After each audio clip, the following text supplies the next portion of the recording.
MUDA case ವಿಚಾರವಾಗಿ ದೂರನ್ನ ಕೊಟ್ಟಿದ್ದು ಸ್ನೇಹಮಯಿ ಕೃಷ್ಣ ಅವರು.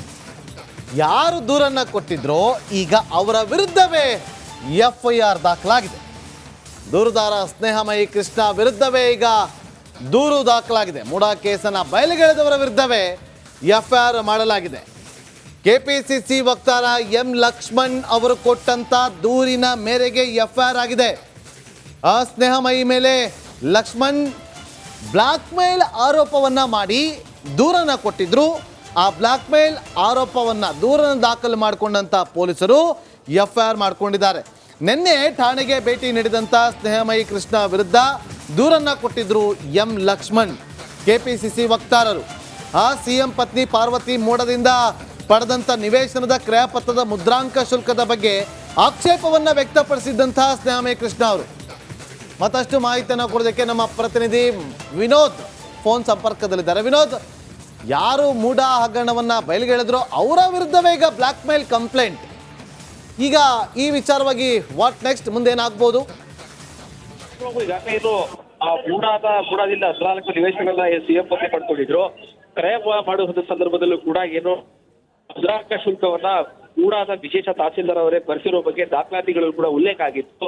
ಇದು ಕೂಡ ಸ್ಪಷ್ಟವಾಗಿ CM ಅವರ ಪ್ರಭಾವದಿಂದ ಆಗಿದೆ ಅಂತ ಹೇಳಿ ಸಾಮಾಜಿಕ ಜಾಲತಾಣದಲ್ಲಿ ಸ್ನೇಹಮಯಿ ಕೃಷ್ಣ ಅವರು ಕೂಡ ಆ ಒಂದು ಪೋಸ್ಟ್ ಅನ್ನ ಹಾಕಿದ್ರು. ಈ ಪೋಸ್ಟ್ಗೆ ಸಂಬಂಧಪಟ್ಟ ಹಾಗೆ ಈಗಾಗಲೇ ಪ್ರತಿನಿತ್ಯವೂ ಕೂಡ CM ವಿರುದ್ಧ ಇಲ್ಲಸಲ್ಲದ ಆರೋಪಗಳನ್ನ ಮಾಡ್ತಾ ಇದ್ದಾರೆ, ಜೊತೆಗೆ ಬ್ಲಾಕ್ ಮೇಲ್ ಅನ್ನ ಮಾಡ್ತಾ ಇದ್ದಾರೆ ಅಂತ ಹೇಳಿ ಈ ವಿರುದ್ಧ ಕ್ರಮ ಕೈಗೊಳ್ಳಬೇಕು ಅಂತ ಹೇಳಿ ನಿನ್ನೆ KPCC ವಕ್ತಾರ ಲಕ್ಷ್ಮಣ್ ಅವರು ಕೂಡ ದೇವರಾಜ ಪೊಲೀಸ್ ಠಾಣೆಯಲ್ಲಿ ದೂರು ದಾಖಲು ಮಾಡಿದ್ರು. ದೂರು ದಾಖಲಾದ ಒಂದೇ ದಿನದಲ್ಲಿ ಈಗ ಮೂಡಾದ ಹಗರಣದ ವಿರುದ್ಧ ಈಗಾಗಲೇ ಲೋಕಾಯುಕ್ತ ತನಿಖೆ ನಡೀತಾ ಇದೆ. ಅದಕ್ಕೆ ಪ್ರಮುಖ ಕಾರಣರಾಗಿರುವಂತಹ ದೂರುದಾರ ಸ್ನೇಹಮಯಿ ಕೃಷ್ಣ ವಿರುದ್ಧ ಈಗ ದೇವರಾಜ ಪೊಲೀಸ್ ಠಾಣೆಯಲ್ಲಿ ದೂರು ದಾಖಲಾಗಿದೆ. ದೂರು FIR ದಾಖಲಾಗಿದೆ. ಈಗ FIR ದಾಖಲಾದ ನಂತರದಲ್ಲಿ ಪೊಲೀಸರು ಯಾವ ರೀತಿಯಾಗಿ ವಿಚಾರಣೆ ನಡೆಸ್ತಾರೆ, ಈ FIR ಗೆ ಯಾವ ರೀತಿಯಾದಂತಹ ಕೌಂಟರ್ ಈಗ ಸ್ನೇಹಮಯಿ ಕೃಷ್ಣ ಅವರು ಕೊಡ್ತಾರೆ ಕೂಡ ಕಾದು ನೋಡ್ಬೇಕಾಗತ್ತೆ. ಈಗಾಗಲೇ ಈ ಒಟ್ಟಾರೆ ಈ ಒಂದು ಪ್ರಕರಣವನ್ನ ಹೆಚ್ಚು ಮಾಹಿತಿಯನ್ನು ಜೊತೆಗೆ ಎಲ್ಲೆಲ್ಲಿ ಲೋಪದೋಷಗಳಿದೆ ಪ್ರತಿಯೊಂದನ್ನು ಕೂಡ ಎಳೆಯಾಗಿ ಬಿಚ್ಚಿಡುವಂತ ಕೆಲಸವನ್ನ ಈಗಾಗಲೇ ಸ್ನೇಹಮಯಿ ಕೃಷ್ಣ ಅವರು ಕೂಡ ಮಾಡ್ತಾ ಇದ್ದಾರೆ. ಜೊತೆಗೆ ಯಾವೆಲ್ಲ ಹಂತದಲ್ಲಿ CM ಅವರು ಕೂಡ ಪ್ರಭಾವವನ್ನು ಬೆಳೆಸಿದ್ದಾರೆ ಇದೆಲ್ಲದರ ಬಗ್ಗೆ ಮಾಹಿತಿಯನ್ನು ಕೊಡ್ತಾರೆ. ಸೊ ಹೀಗಾಗಿ ಅವರ ವಿರುದ್ಧವೇ ಈಗ ದೇವರಾಜ ಪೊಲೀಸ್ ಠಾಣೆಯಲ್ಲಿ ದೂರು ದಾಖಲಾಗಿದೆ. ಎಲ್ಲ ಒಂದು ಕಡೆ ದೇಶದ ರಾಜಕಾರಣ ದಾರಿ ಮಾಡ್ಕೊಡ್ತಾ ಇದೆ ಅಥವಾ ದೂರು ದಾಖಲಾಗಿ ಒಂದೇ ದಿನದಲ್ಲಿ CM ಅವರ ವಿರುದ್ಧ ಇವರು ಬ್ಲಾಕ್ ಮೇಲ್ ಮಾಡ್ತಾ ಇದ್ದಾರೆ, ಜೊತೆಗೆ ಅವರ ವಿರುದ್ಧ ಆರೋಪಗಳನ್ನ ಮಾಡ್ತಾ ಇದ್ದಾರೆ ಅಂತೇಳಿ ಪೊಲೀಸರು ದೂರು ಕೊಟ್ಟ ತಕ್ಷಣದಲ್ಲಿ FIR ದಾಖಲು ಮಾಡಿದ್ದಾರೆ. ಇದೆಲ್ಲದರ ಬಗ್ಗೆ ಈಗ ಸಾಕಷ್ಟು ಅನುಮಾನಕ್ಕೆ ಕಾರಣ ಆಗಿದೆ. ಸೊ ಮುಂದಿನ ದಿನಗಳಲ್ಲಿ ಸ್ನೇಹಮಯಿ ಕೃಷ್ಣ ಅವರು ಕೂಡ ಕಾನೂನಿನ ಮೂಲಕವಾಗಿ ಯಾವ ರೀತಿಯಾದಂತಹ ಹೋರಾಟವನ್ನು ನಡೆಸ್ತಾರೆ ಕಾದು ನೋಡ್ಬೇಕಾಗತ್ತೆ. Nagendra Babu. Okay, thank you Vinod ನಿಮ್ಮೆಲ್ಲ ಮಾಹಿತಿಗಾಗಿ.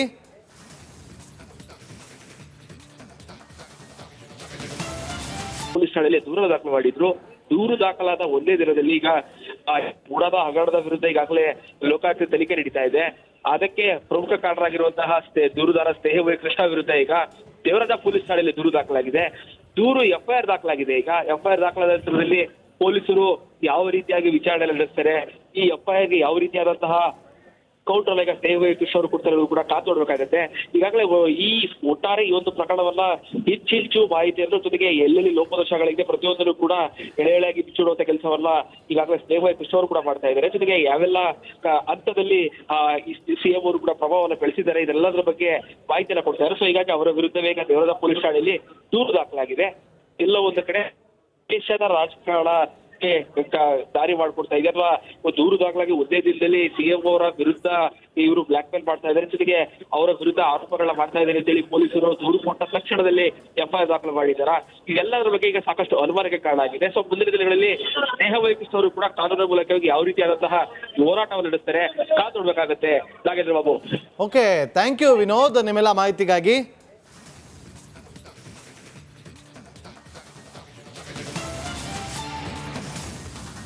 ನೋಡಿ, ಇದೊಂದು ಬಹಳ ಗಂಭೀರವಾದಂತ ವಿಚಾರ. ಯಾಕಂತ ಹೇಳಿದ್ರೆ ರೋಡ್ ಮಾಡೋಕೆ ಜಾಗವನ್ನ ಕೊಟ್ಟರು ಪಾಪ ಅಂಗಡಿಯವರು. ಆದ್ರೆ ಜಾಗಕ್ಕೆ ಪರಿಹಾರ ಬೇಕಲ್ವಾ? ಪರಿಹಾರ ಎಷ್ಟಿರ್ಬೇಕು? ಒಂದು ನಿರ್ದಿಷ್ಟವಾದ ಅದಕ್ಕೊಂದು ವ್ಯಾಲ್ಯೂ ಇರಬೇಕು. ಆದ್ರೆ ಆ ವ್ಯಾಲ್ಯೂ ಕೊಟ್ಟಿಲ್ಲ. ಅದನ್ನೇ ಪ್ರಶ್ನೆ ಮಾಡಿ ಕೋರ್ಟಿಗೆ ಹೋದ್ರು. ಕೋರ್ಟ್ ಈಗ ಪರಿಹಾರ ಕೊಡಬೇಕು ಅಂತ ಹೇಳ್ತು. ಆ ನಿಟ್ಟಿನಲ್ಲಿ ಈಗ ಪರಿಹಾರದ ಹಣಕ್ಕಾಗಿ AC ಚೇರ್ ಅನ್ನ ತೆಗೆದುಕೊಂಡು ಹೋಗಿದ್ದಾರೆ ಜನ. ಈಗ AC ಗೆ ಕೂರಲ್ ಚೇರ್ ಇಲ್ಲ, ಪ್ರತ್ಯೇಕ ಕೊಠಡಿಯಲ್ಲಿ ಕೂತಿದ್ದಾರೆ ಚಿಕ್ಕಬಳ್ಳಾಪುರ AC ಅವರು. ಪರಿಹಾರ ನೀಡಿದ ಹಿನ್ನೆಲೆ AC ಕಚೇರಿ ಪೀಠೋಪಕರಣ ಜಪ್ತಿ ಮಾಡಲಾಯಿತು. 2011ರಲ್ಲಿ ಬಾಗೇಪಲ್ಲಿಯಲ್ಲಿ DVG ರಸ್ತೆ ಅಗಲೀಕರಣ ಮಾಡಲಾಯಿತು. ಈ ಅಗಲೀಕರಣದ ವೇಳೆ ಜಾಗವನ್ನ ಕಳೆದುಕೊಂಡಿದ್ರು ಅಂಗಡಿ ಮಾಲೀಕರು. ಈ ಅಡಿಗೆ ಒಂದು ಅಡಿಗೆ ಎಷ್ಟಿರುತ್ತಪ್ಪ? ಕೇವಲ 240 ರೂಪಾಯಿ ಪರಿಹಾರವನ್ನ ಕೊಟ್ಟಿದ್ರು ಸರ್ಕಾರ. ಆದ್ರೆ 240 ರೂಪಾಯಿ ಅಲ್ಲ, ಅಡಿಗೆ 890 ರೂಪಾಯಿ ಕೊಡಬೇಕು ಅಂತ ನ್ಯಾಯಾಲಯದ ಮೊರೆ ಹೋದ್ರು. ಆದ್ರೆ ನ್ಯಾಯಾಲಯ ಕೂಡ ಆದೇಶವನ್ನ ಕೊಡ್ತು, ಇವ್ರು ಎಷ್ಟು ಕೇಳ್ತಿದ್ರು ಅಷ್ಟು ಕೊಡಿ ಅಂತ. ಆದ್ರೆ ಕೊಡೋಕೆ AC ಕಚೇರಿ ರೆಡಿ ಇಲ್ಲ. ಕೊನೆಗೆ ಏನ್ ಮಾಡ್ತಾರೆ, AC ಕೂತ್ಕೊಳ್ಳುವಂತ ಚೇರು, ಅಲ್ಲಿ ಆಫೀಸಲ್ಲಿ ಇರುವಂತ ಪೀಠೋಪಕರಣ ಎಲ್ಲವನ್ನು ಕೂಡ ಹೊತ್ತೊಯ್ತಾ ಇದ್ದಾರೆ ಜನ.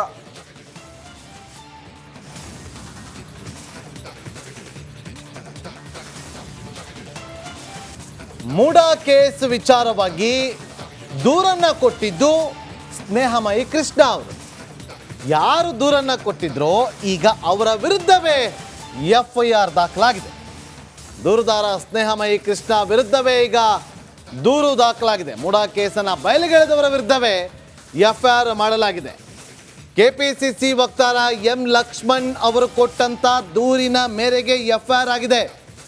ಆ ಸ್ನೇಹಮಯಿ ಮೇಲೆ ಲಕ್ಷ್ಮಣ್ ಬ್ಲಾಕ್ ಮೇಲ್ ಆರೋಪವನ್ನ ಮಾಡಿ ದೂರನ್ನ ಕೊಟ್ಟಿದ್ರು. ಆ ಬ್ಲಾಕ್ ಮೇಲ್ ಆರೋಪವನ್ನ ದೂರನ್ನು ದಾಖಲು ಮಾಡಿಕೊಂಡಂತ ಪೊಲೀಸರು FIR ಮಾಡಿಕೊಂಡಿದ್ದಾರೆ. ನಿನ್ನೆ ಠಾಣೆಗೆ ಭೇಟಿ ನೀಡಿದಂತ ಸ್ನೇಹಮಯಿ ಕೃಷ್ಣ ವಿರುದ್ಧ ದೂರನ್ನ ಕೊಟ್ಟಿದ್ರು M ಲಕ್ಷ್ಮಣ್, KPCC ವಕ್ತಾರರು.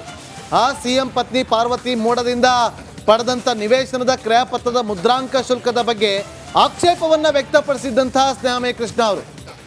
ಮತ್ತಷ್ಟು ಮಾಹಿತಿಯನ್ನು ಕೊಡೋದಕ್ಕೆ ನಮ್ಮ ಪ್ರತಿನಿಧಿ ವಿನೋದ್ ಫೋನ್ ಸಂಪರ್ಕದಲ್ಲಿದ್ದಾರೆ. ವಿನೋದ್, ಯಾರು ಮೂಡಾ ಹಗರಣವನ್ನ ಬಯಲಿಗೆಳೆದ್ರು ಅವರ ವಿರುದ್ಧವೇ ಈಗ ಬ್ಲಾಕ್ ಮೇಲ್ ಕಂಪ್ಲೇಂಟ್.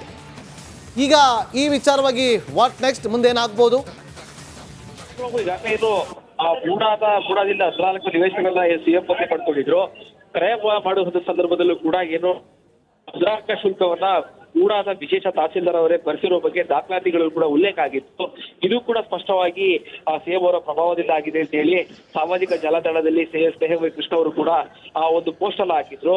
ಈ ಪೋಸ್ಟ್ಗೆ ಸಂಬಂಧಪಟ್ಟ ಹಾಗೆ ಈಗಾಗಲೇ ಪ್ರತಿನಿತ್ಯವೂ ಕೂಡ CM ವಿರುದ್ಧ ಇಲ್ಲ ಸಲ್ಲದ ಆರೋಪಗಳನ್ನ ಮಾಡ್ತಾ ಇದ್ದಾರೆ, ಜೊತೆಗೆ ಬ್ಲಾಕ್ ಮೇಲ್ ಅನ್ನ ಮಾಡ್ತಾ ಇದ್ದಾರೆ ಅಂತ ಹೇಳಿ, ಈ ವಿರುದ್ಧ ಕ್ರಮ ಕೈಗೊಳ್ಳಬೇಕು ಅಂತ ಹೇಳಿ ನಿನ್ನೆ KPCC ವಕ್ತಾರ ಲಕ್ಷ್ಮಣ್ ಅವರು ಕೂಡ ದೇವರಾಜ ಪೊಲೀಸ್ ಠಾಣೆಯಲ್ಲಿ ದೂರು ದಾಖಲು ಮಾಡಿದ್ರು. ದೂರು ದಾಖಲಾದ ಒಂದೇ ದಿನದಲ್ಲಿ ಈಗ ಮೂಡಾದ ಹಗರಣದ ವಿರುದ್ಧ ಈಗಾಗಲೇ ಲೋಕಾಯುಕ್ತ ತನಿಖೆ ನಡೀತಾ ಇದೆ. ಅದಕ್ಕೆ ಪ್ರಮುಖ ಕಾರಣರಾಗಿರುವಂತಹ ದೂರುದಾರ ಸ್ನೇಹಮಯಿ ಕೃಷ್ಣ ವಿರುದ್ಧ ಈಗ ದೇವರಾಜ ಪೊಲೀಸ್ ಠಾಣೆಯಲ್ಲಿ ದೂರು ದಾಖಲಾಗಿದೆ. FIR ದಾಖಲಾಗಿದೆ. ಈಗ FIR ದಾಖಲಾದ ನಂತರದಲ್ಲಿ ಪೊಲೀಸರು ಯಾವ ರೀತಿಯಾಗಿ ವಿಚಾರಣೆ ನಡೆಸ್ತಾರೆ, ಈ FIR ಗೆ ಯಾವ ರೀತಿಯಾದಂತಹ ಕೌಂಟರ್ ಈಗ ಸ್ನೇಹಮಯಿ ಕೃಷ್ಣ ಅವರು ಕೊಡ್ತಾರೆ ಕೂಡ ಕಾತು ನೋಡ್ಬೇಕಾಗತ್ತೆ.